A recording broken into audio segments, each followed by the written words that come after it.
Well, thank you very much, Phyllis. We are taking it off here from Abuja Network Center, where we're going to be diving straight into the matter of the day. That is extreme the President Tinubu anti-corruption war so far since last year. Counting to May 29, Nigerians are waiting to hear what has been done. So far since last week, the ministerial briefing, every minister has been briefing Nigerians and giving their scorecard on what they have been able to achieve in this time of being in the office. But today we are going to specifically beam our searchlight on the anti-corruption war. Is it producing positive results, or we are still where we are before? Do not forget, corruption has been termed the hydra-headed issue that has become the bane in Nigeria. And to discuss this matters with me, I have two gentlemen in the office. On my far right, there I have Honorable Kuvier Andrew. He is a public analyst, a public affairs analyst. You're welcome, sir. Yeah, thank you very much, and thanks to Nigeria. And here, and right in the middle, close to me, I have Garus Golulu. He is an APC chieftain, as we know. Good morning. Thank you very much for having me this morning again. So let me start with you, Honorable Kuvin. Talking about corruption, the past 1 year, what will be your assessment of the anti-graft war so far? Well, I want to thank you once more. Indeed, we must give it to this present administration for the good work they've done so far. I must sincerely make it very clear that this government has taken the anti-corruption war more sincere compared to other governments that we've witnessed in this country. So if you talk about sincerity, Nigerians want to know how.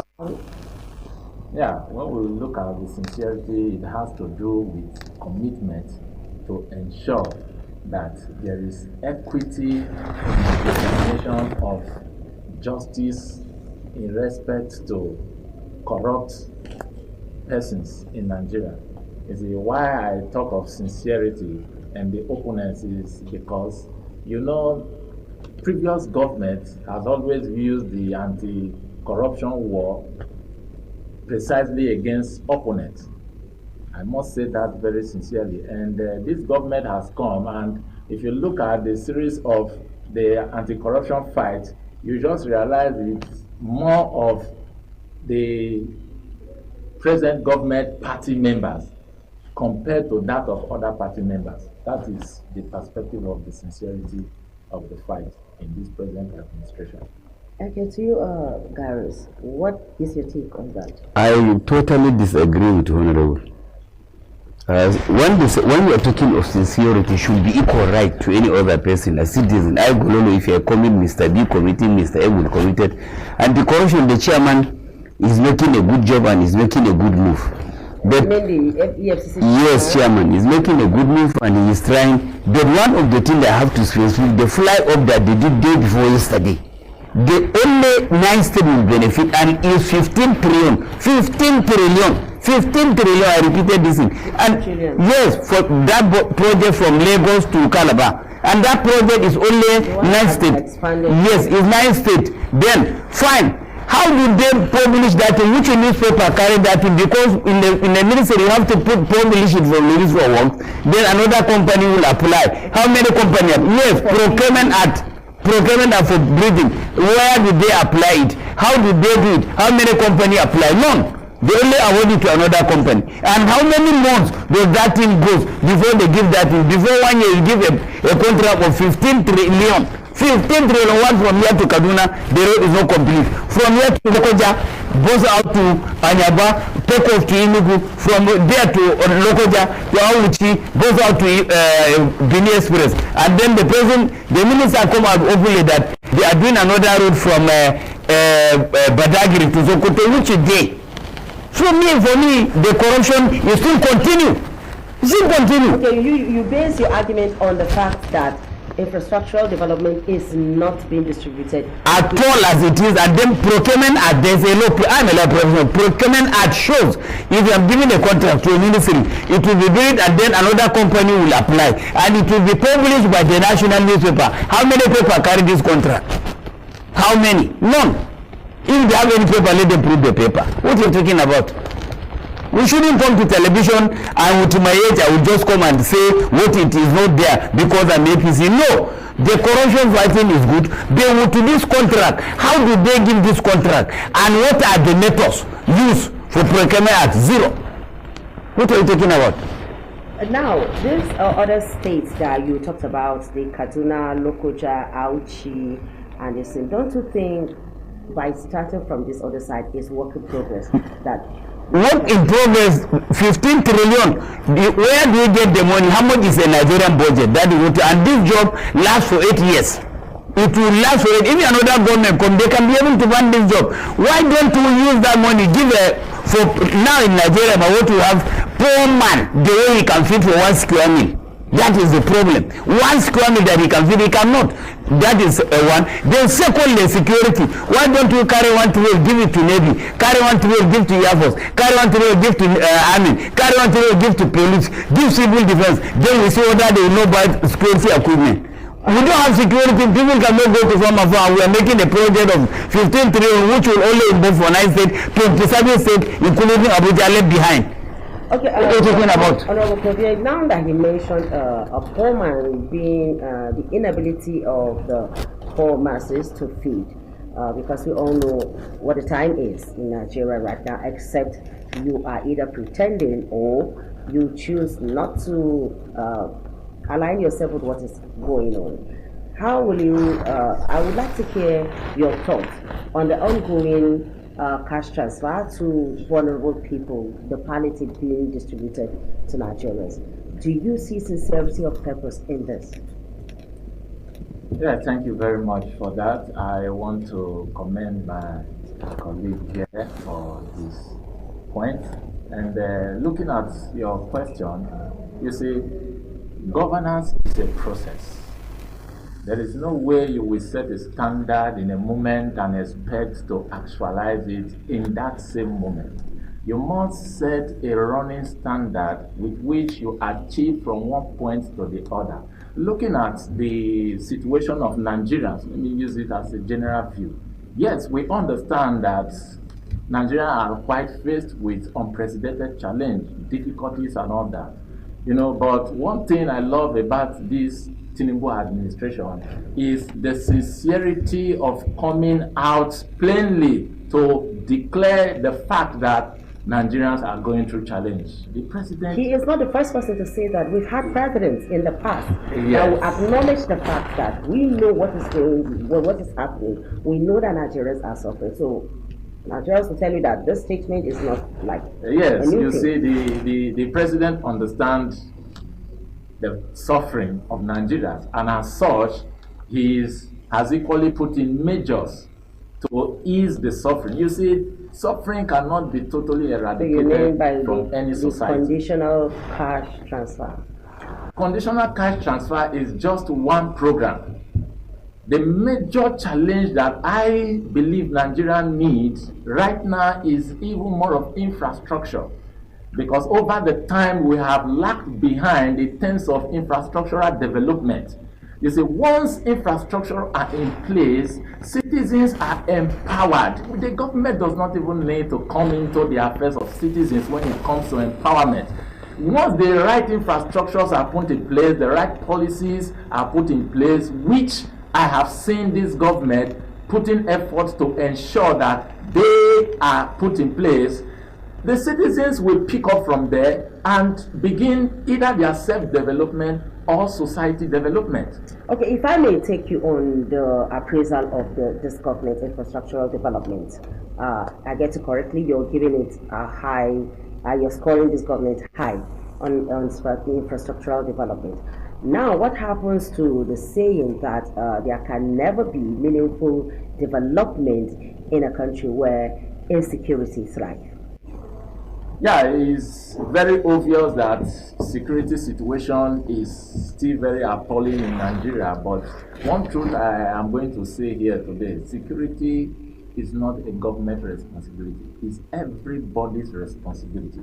even though we understand that the government has a large role to play when it comes to providing security. A larger role to play. Yes, when it comes to providing security for the citizens. But at the same time, the citizens also need to collaborate, because the government cannot reach every nook and cranny of the society. So the citizens have a responsibility to provide basic and tangible information to the agencies that has been saddled with the responsibility of securing the nation, so that collaboratively everybody will put hands on deck to ensure that this security issue is handled. But if you want to leave it for the government alone, I can challenge you. There is no nation in the world where security is particularly handled by government agency or security agencies saddled with such responsibility alone, and you expect them to achieve tangible results. Okay, Garros, we've had security situations. We've also had situations, and I'm directing this question to you, where security agencies will come out and say, we have been able to achieve this because people in that area actually avail us with the necessary information. So, Garros, what is your thought on what he just said, that security is not only government's responsibility, but that Nigerians also have a greater role to play? I happen to be with the military, I think, since while I was 19 years. I don't have any job less than the military. And I have been to Liberia, been to Darfur, been to Yugoslavia, been to so many countries in peacekeeping. Security, when the nation is security, is everybody's responsibility. But the people who are directed to operate that security, that is the military. Military, police, all this thing that we are doing now, they call it IS, internal security. It's supposed to be a police work, not military. But because police doesn't have a weapon to engage those bandits, that is where military come out. Because those bandits, mind you, they are using AA, not AK-47. They are using what? AA, the rifle they are using, and the other bomb they are using is RPG 40 hit. Why? Military also using that 40 hit. So by right, if you don't equip the security where they are, and by the way, so the AA is superior to AK-47. If they fire a bomb, if you are away from here, maybe you will meet me in along AYA junction. I will drop my vehicle here because I know what it can do. So the point is this: the security need funding. Need funding to buy equipment. That is one. Then what is the salary of a constable of police? You will give somebody 30,000 and you expect him to deliver a job. You give a private soldier 50,000. You give a airman in the Air Force equivalent, or a T in the Navy. Look, unless these are government, come out, put it mandatory that each person in the lower salary in government will be 350. I see them debating of 50,000, 54,000. Because 50,000, you pay your full hour out there. What are you talking about? We are giving the contract of my problem. I don't think it's because of that 15 trillion. 15 trillion, and then we are dying for security. What are you talking about? Say corruption. Which corruption? How?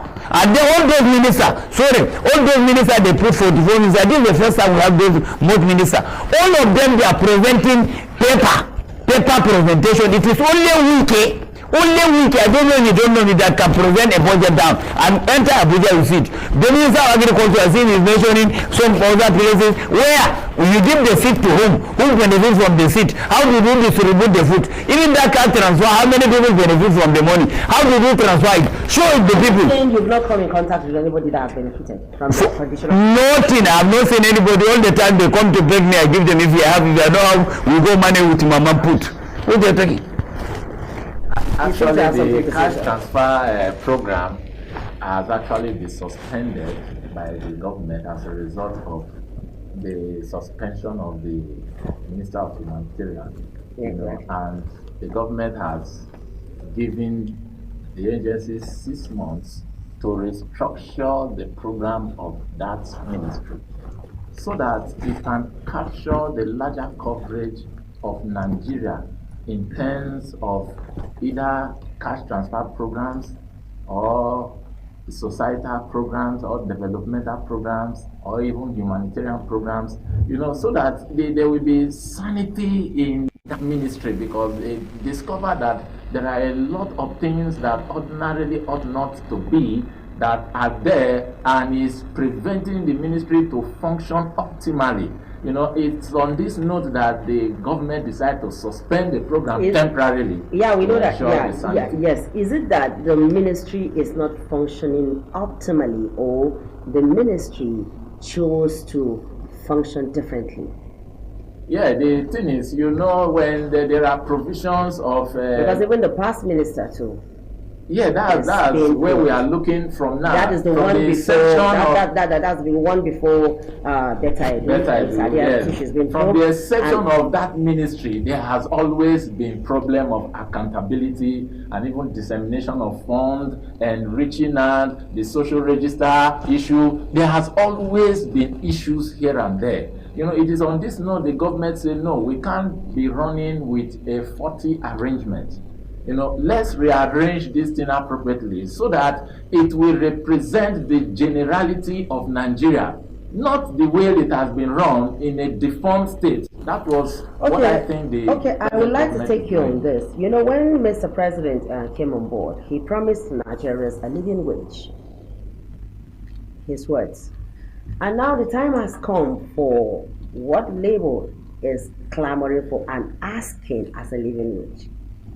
Labour said 615,000 naira as living wage. Somewhere along the line, Labour cuts down to 350. But the government is offering 54,000 naira. Now in this case, compared to what a lawmaker is receiving monthly that runs into million, would you say that this is fair? Oh, practically, and will this fight corruption? Practically, I will stand to say it is not fair.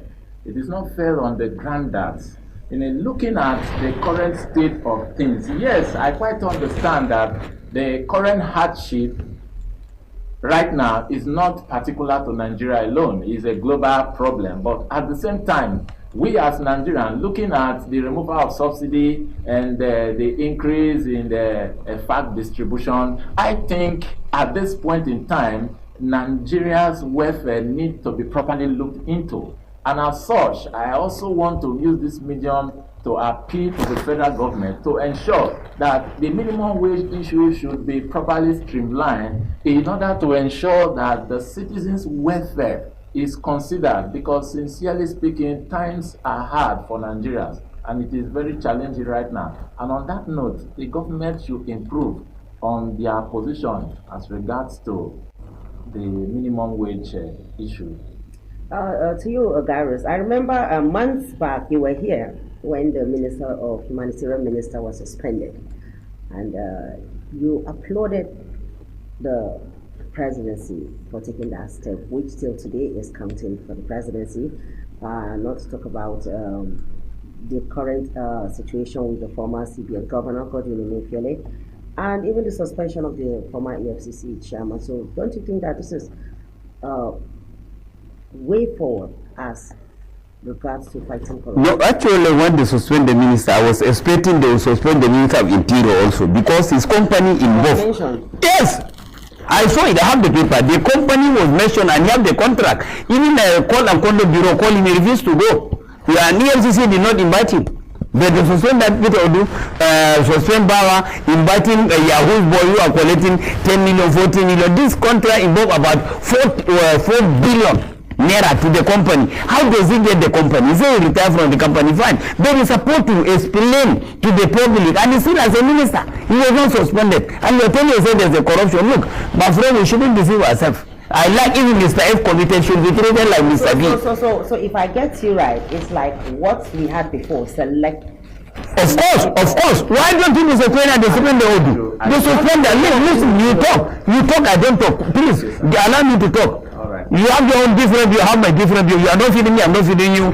I don't know. But what I'm after is that he's supposed to be suspended. Forget about travel. That is what is killing us. He's my brother. That is what is killing us. One Bahari is here. I criticize Bahari for this television here. I don't care where you come from. But the point, the right thing must be done. Does he be suspended? Does he be investigated? No. The Interior Minister, he was not investigated. And you are telling us, they suspend people. Fine, they suspend that because of the cash transfer. Oh, what of the company accused you that contract? Who owns the company? And why the owner of the company was not suspended? Why? What are you talking about? So you wanted to I say actually something? wanted to correct the figure he mentioned, that 40 billion or so. No, you said 4 billion. But You said the 4. 4 billion, okay. You see, the issue of the contract awarding, though, is part of the reason for the suspension of the minister, because due process were not apparently followed. But at the same time, you see, the Minister of Interior came out publicly before the suspension, I think prior immediately after the suspension, that, see, yes, I used to be a director in this company, but now I have resigned far back several years ago from being director. Yes, I wouldn't want to agree with him totally, because you cannot say you have resigned at the same time you are still a shareholder of the company. You see, but at the same time, when we are looking at issues, we must also look at them very critically and deeply, because one, you see the role of the Minister of Interior. I think he is also doing well in his own department. And at the same time, even though the minister is just like, if there is a situation in Nigeria now, the entire blame goes to who? The president, irrespective of who is responsible. You see, so the blame of the situation in the Ministry of Humanitarian was directed to the minister. So are you saying because the Minister of Interior is performing, they should overlook any kind of misconduct? Not at all. You cannot overlook misconduct. The situation, just like I was saying, the blame for the activities that took place within the ministry fall on the minister. Maybe that's the reason why some other persons or the companies that contracts were awarded to were not called upon. Okay, for example, when, let's just say, when there's a robbery and one person is arrested. Okay, no, let me not even go there. Somebody steals a phone and the person sells the phone. When it comes to arrest, how many people will be arrested? Yes. The thief and the person who bought the phone. The receiver. Yes. They will be arrested. What are we talking about? But you see, at the same time, the receiver. Somebody awarded a contract. And they only give to that company. Okay, why did they give to that company? Is there no other company? Is the only company will be the defense. That you didn't know. Yes, you can place a defense that you automatically alienate him from the consequences of the act of the person who carried out the stealing. It can place a defense that will alleviate him from the punishment. Well, Gary, you seem to be very, very agitated over these 15 trillion naira being awarded for contracts. What would you have? What would you have wanted the government to do? What I wanted to the federal government to do is that, hence, what we are facing now problem is hardship in Nigeria. Hardship for the poor man, whom, as we are voting, anywhere the president go campaign, I go, he knows me in person, I know him very well, he's my party, I've never been to any party. Anywhere, three of us will carry even the Anduba aircraft, anywhere is going, we go. Anywhere that is including Abuja. But the point is, that money might have been, what I'm hesitating is that hence it is 15 billion and we have that money to give and a one contract. We might have used that money, just give military. Give army 1 billion. But you're also aware that over the years, the security agencies usually get a larger chunk of the money. Not to get the money. They get the money in paper and a military party. They get the money in the paper, but it will not be implemented. Ask them how many times do they buy? We're supposed to buy now using Shilka, using ATMs, using ATSM, then using Riba, using Shilka, because those are the latest machine they are used in the world, using jet, different type of jet that we can use, using combat helicopter, 7 CTSC, 730, so that when anything happens, they could be able to prowl to that place. Police support also have surveillance helicopter where they can be patrolling, going anywhere. And then look at what Labour just requires, 300. We cannot give that here. We are giving 15 trillion to one company to have a contract of 8 years. Okay, your bone of contention is the company. Yeah, of course. There is no Product Procurement Act to give this contract. How many paper published the Procurement Act? Because after they win, they will bring and they will publish in the paper. If I like, I apply.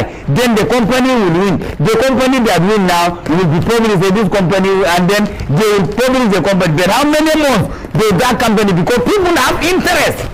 People have interest into that thing. That's why the thing is just coming out immediately. Within 1 month, they have given the contract. Okay, and they even started the job. I'll take that as your last word. What will be your last word? Yeah, I just want to point out the fact that, you see, when we talk about security, security have natures. There is what we call subjective and objective security. The first goal of security is objectivity.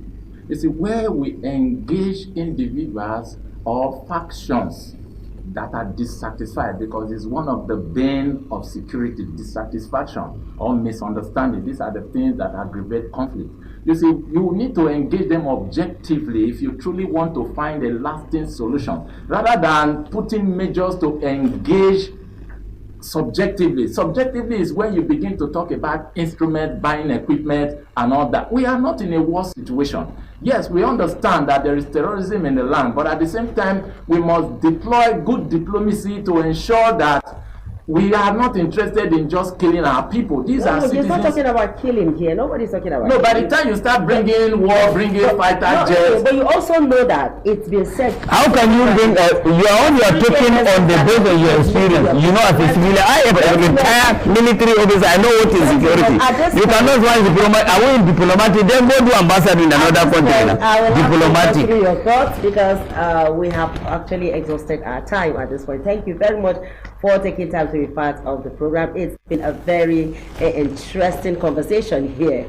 Thank you very much for me. I'm surprised, because you have always been, an ardent supporter of government, but this one was really hit. And Honorable, thank you very much for coming to the show. And Gareth, you always answer our call, and we say thank you for coming. And you will hope to call you some other time, because this conversation is definitely going to be, there's going to be a continuation of this conversation. We have been analyzing the anti-graft fight by President Bola Tinubu. We've had the two gentlemen. One is saying that this administration has done so well in terms of fight against corruption. Meanwhile, the other gentleman is clearly angry that certain things are done without following due process. I see how Philip from our Benin Network Center, where he's going to take it up from here. Thank you, Charity Tanko. A whole lot you said on Tinubu's 1 year in office, and we must also look at the challenges that the corruption is really having on our economy and basically the bureaucracy. Big thanks, Charity Tanko, on that. As we quickly look at issues surrounding the challenges facing the world, most especially, we can't take away the health sector. We can't take away what